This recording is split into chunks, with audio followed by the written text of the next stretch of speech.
Assalamualaikum warahmatullahi wabarakatuh. Kami dari kelompok 5 akan mempresentasikan terkait perencanaan, pelaksanaan, dan supervisi audit. Dengan saya Syifa Malona. Saya Dini Farisatun-Nisa.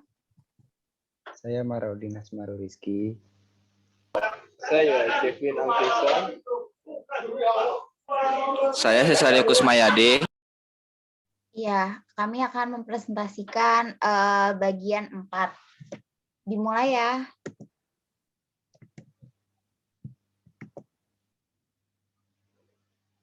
Perencanaan penugasan audit. Kegiatan apapun dalam sebuah organisasi memerlukan proses perencanaan. Karena perencanaan merupakan langkah awal mencapai tujuan. Perencanaan penugasan audit adalah suatu proses identifikasi apa yang harus dikerjakan dalam suatu audit, oleh siapa, kapan, atau berapa lama, dan berapa biayanya.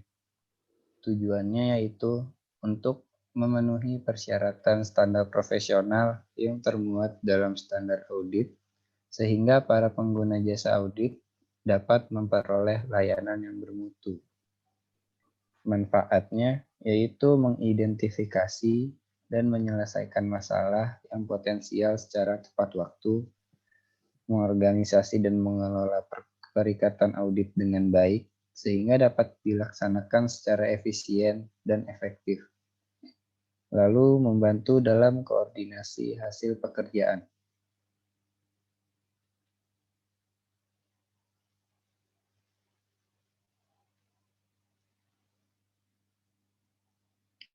Tahap perencanaan audit dimulai dari yang pertama menerima klien dan melaksanakan perencanaan awal.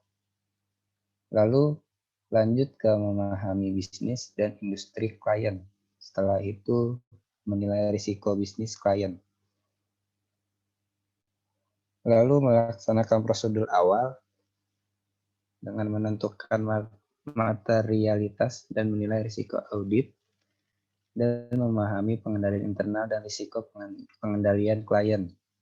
Lalu mengumpulkan informasi untuk menilai risiko kecurangan, dan yang terakhir mengembangkan strategi audit dan keseluruhan program audit.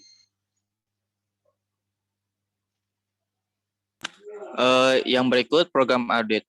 Apa itu program audit? Program audit merupakan suatu usaha yang mengatur secara sistematis prosedur audit yang akan dilaksanakan selama audit berlangsung. Tujuan program audit. Tujuan program audit adalah untuk mengetahui apakah penyajian laporan keuangan oleh manajemen dari sisi eksistensi atau keterjadian, kelengkapan, hak dan kewajiban, penilaian atau alokasi, serta penyajian dan pengungkapan dapat dipercaya, wajar dan tidak menyesatkan terhadap pihak yang berkepentingan terhadap laporan keuangan tersebut. Manfaat program audit adalah yang pertama itu sebagai petunjuk kerja yang harus dilaksanakan, asisten dan instruksi bagaimana harus menyelesaikannya. Sebagai dasar untuk koordinasi, pengawasan, dan pengendalian pemeriksaan. Sebagai dasar penilaian kerja yang dilakukan klien. Hal-hal yang diperlukan dalam program audit itu adalah yang pertama, tujuan audit harus dinyatakan secara jelas dan dapat dicapai atas dasar pekerjaan yang direncanakan dalam program kerja audit. Yang kedua, program kerja audit harus disusun sesuai dengan penugasan yang bersangkutan. Yang ketiga, setiap langkah kerja harus disusun sesuai dengan penugasan yang bersangkutan. Yang berikut, setiap langkah kerja harus merinci pekerjaan yang harus dilakukan disertai alasan-alasannya. Yang kelima, program kertas kerja audit harus menggambarkan urutan prioritas langkah-langkah kerja yang harus dilaksanakan. Yang berikutnya, program kerja audit harus fleksibel dan setiap perubahan yang dilakukan harus dengan persetujuan atasan auditor. Kemudian program kerja audit hendaknya hanya berisi informasi yang perlu untuk melaksanakan audit dan evaluasi secara tepat. Program kerja audit juga tidak boleh memuat perintah untuk memperoleh informasi yang telah ada dalam permanent file. Program kerja audit harus menyertakan taksiran waktu yang diperlukan sesuai dengan rencana kerja audit untuk melaksanakan kegiatan yang bersangkutan. Dan yang terakhir adalah program kerja audit disiapkan oleh ketua tim audit dan harus dibahas bersama-sama dengan pengawas dan seluruh anggota audit. Lalu selanjutnya ada mengalokasi sumber daya audit. Pengelolaan sumber daya adalah merupakan aspek yang sangat penting dalam proses audit. Oleh karena itu, fungsi-fungsi dalam pengelolaan sumber daya harus dilaksanakan secara optimal sehingga kebutuhan yang menyangkut tujuan audit dapat tercapai. Di samping itu, dengan prosedur pengelolaan sumber daya yang baik, diharapkan mengurangkan risiko yang dihadapi. Yang kedua, ada manajer sumber daya diperlukan untuk meningkatkan efektivitas sumber daya dalam proses audit. Tujuannya adalah memberikan kepada organisasi satuan kerja yang efektif. Keahlian, kemampuan, dan pengetahuan teknis dari staf audit internal harus sesuai dengan kegiatan yang direncanakan. Kepala internal audit perlu melakukan penilaian dan inventarisasi keahlian secara berkala untuk memastikan keahlian khusus apa yang diperlukan untuk melaksanakan kegiatan audit internal.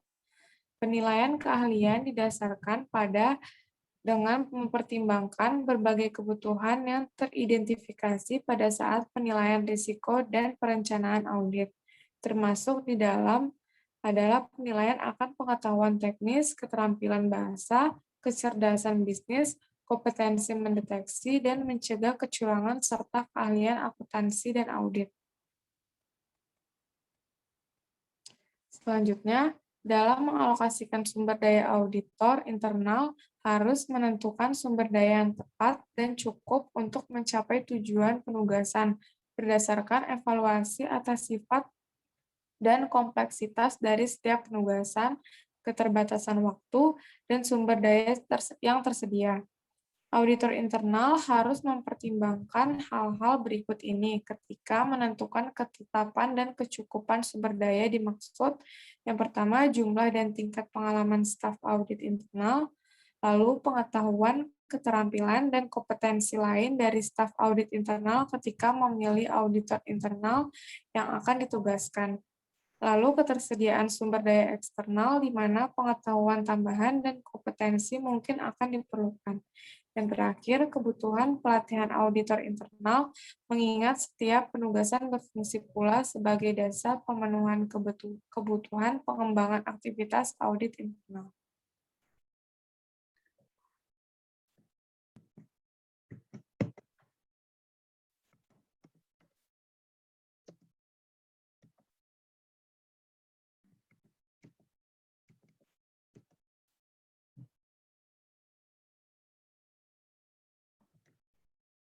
Supervisi audit.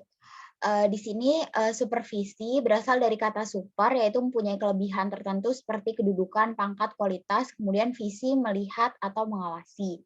Supervisi ini sendiri adalah kegiatan melihat atau mengawasi yang dilakukan oleh orang yang posisinya lebih tinggi dari yang diawasi. Supervisi audit sendiri merupakan pengawasan dan arahan yang dilakukan oleh Kepala SKAI, Dewan dan Auditor Eksternal terhadap pekerjaan auditor-auditornya dengan cara membandingkan antara program audit, kertas kerja, dan laporan hasil audit. Pelaksana supervisi atau supervisor itu terdiri dari Kepala SKAI terhadap kinerja auditor internal, kemudian manajemen senior dan Dewan terhadap SKAI, yang terakhir adalah auditor eksternal terhadap SKAI. Pentingnya supervisi audit, yaitu yang pertama menjaga kualitas audit apakah sesuai dengan standar profesi, piagam, kode etik, dan panduan audit internal.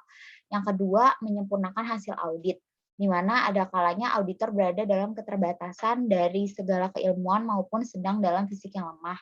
Kondisi ini tentu mempengaruhi kualitas audit. Yang terakhir adalah mengetahui kondisi yang sebenarnya dan mengetahui kendala-kendala yang dihadapi oleh auditor.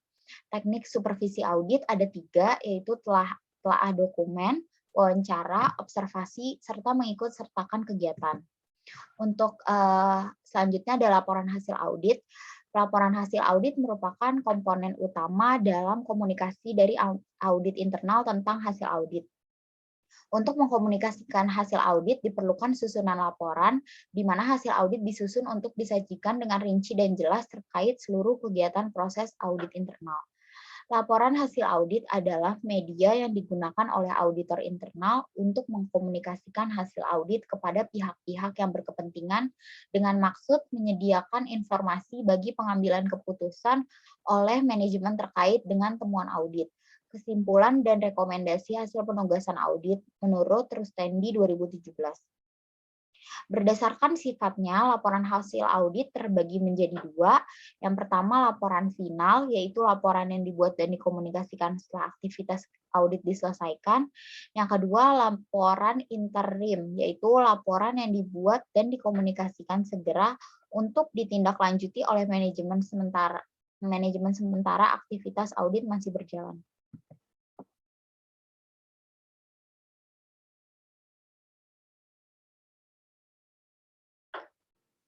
Selanjutnya, Kevin.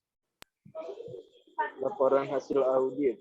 Laporan hasil audit internal yang baik memiliki karakteristik, yaitu 1. Objektif, yaitu faktual, tidak memihak, serta terbebas dari distorsi baik yang disebabkan oleh kesalahan dan kelalaian ataupun unsur prasangka.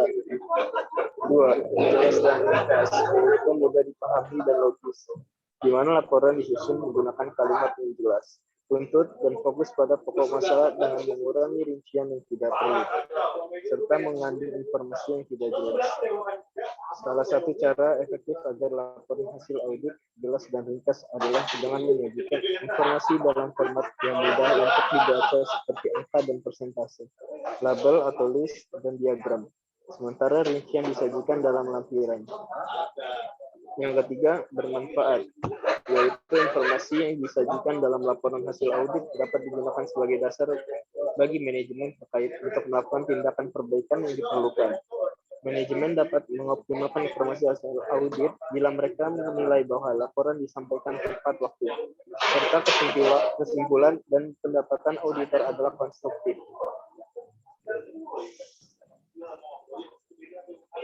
Dalam praktek, format laporan hasil audit dapat beragam tergantung kepada kebutuhan dan disesuaikan dalam pedoman yang berlaku pada organisasi yang bersangkutan.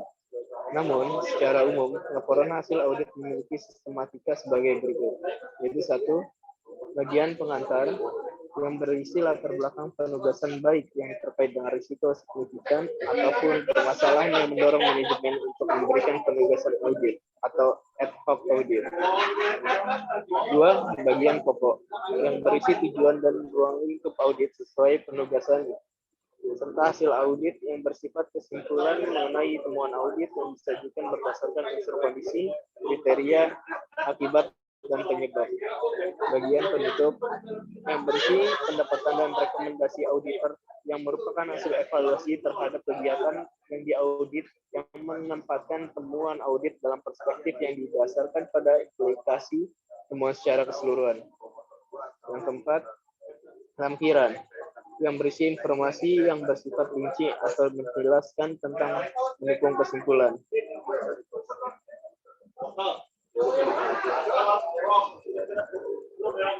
Next.